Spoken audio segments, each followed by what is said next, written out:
తెలంగాణ భవిష్యత్తు ఎక్కడుంది అని ఈ క్షణం నన్ను అడిగితే తెలంగాణ యొక్క భవిష్యత్తు ఎల్బీ స్టేడియంలో ఉంది. వేలాది మంది ఉపాధ్యాయుల రూపంలో ఒకే ఒక్క ఆలోచన ఆశ, మీ చేతుల్లో ఈ తెలంగాణ భవిష్యత్తు ఉంది.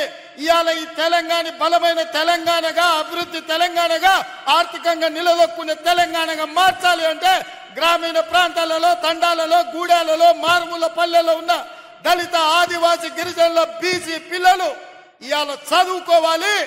వాళ్లకు చదువు చెప్పి వాళ్ళని డాక్టర్లుగా, లాయర్లుగా, ఇంజనీర్లుగా, ఐఏఎస్, ఐపీఎస్లుగా తీర్చిదిద్దే బాధ్యత మీ మీద ఉంది. అందుకే ఈ తెలంగాణ భవిష్యత్తు మా చేతుల్లో కాదు, మీ చేతుల్లో ఉందని చెప్పడానికి నేను ఇవాళ ఈ సమావేశాన్ని ఏర్పాటు చేసిన. బడ్జెట్ కు సంబంధించి విద్యకు ప్రాధాన్యత ఉండాలి అని చెప్పి 7.3% ఈసారి విద్యకు 21,000 కోట్ల పైగా ఈరోజు విద్యకు నిధులు కేటాయించడం జరిగింది. కొన్ని వాస్తవాలను కూడా ఈరోజు మనం మాట్లాడుకోవాలి. తెలంగాణ రాష్ట్రంలో 40,000 పైచిలకు పాఠశాలలుంటే ప్రభుత్వ ఆధీనంలో 30,000 పాఠశాలలు ప్రభుత్వ ఆధీనంలో ఉన్నాయి. 30,000 పాఠశాలలో 26 లక్షల మంది విద్యార్థులు ఉన్నారు. కానీ అదే ప్రైవేట్లో 10,000 పాఠశాలలుంటే 33 లక్షల మంది విద్యార్థులు ఈరోజు ప్రైవేటు పాఠశాలల్లో చదువుకుంటున్నారు.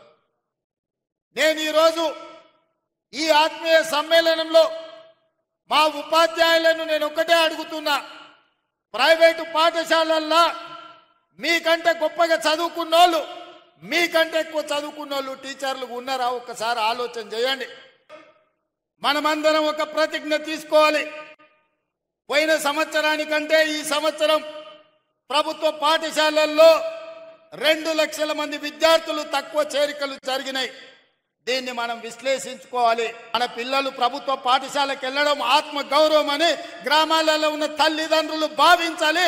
అందుకే అమ్మ ఆదర్శ పాఠశాలని సెల్ఫ్ హెల్ప్ గ్రూపులకు పూర్తి బాధ్యత అందించి మన పాఠశాలలు మొదటి రోజే దాదాపుగా 26 లక్షల మంది విద్యార్థులకు మొదటి రోజే వాళ్ళ పాఠ్య పుస్తకాలతో పాటు వాళ్లకు డ్రెస్సులు ఇచ్చే ప్రయత్నం చేసినాం.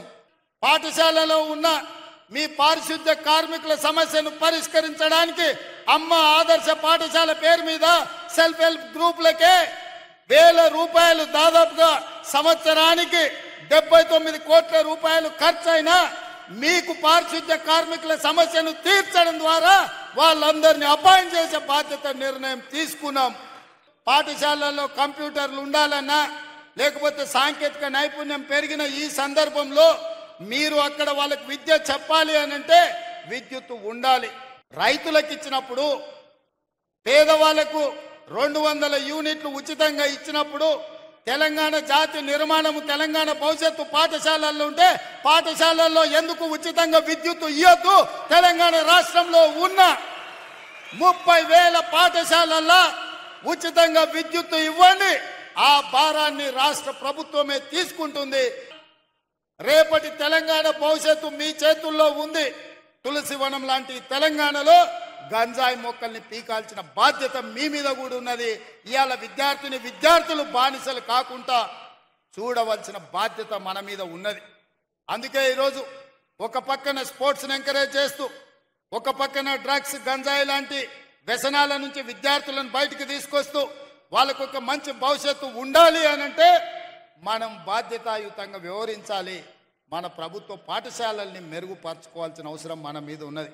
పాలకులుగా, ప్రభుత్వ పెద్దగా మీకేమున్నా నాకు చెప్పండి, వాటిని పరిష్కరించే బాధ్యత నాది. మీరు బాధ్యత తీసుకోండి. పేదవాళ్ళ పిల్లలకు చదువులు చెప్పని మీరు నేర్పించిన విద్యనే రేపు ఈ తెలంగాణ భవిష్యత్తుకు పునాదిగా మారుతుంది.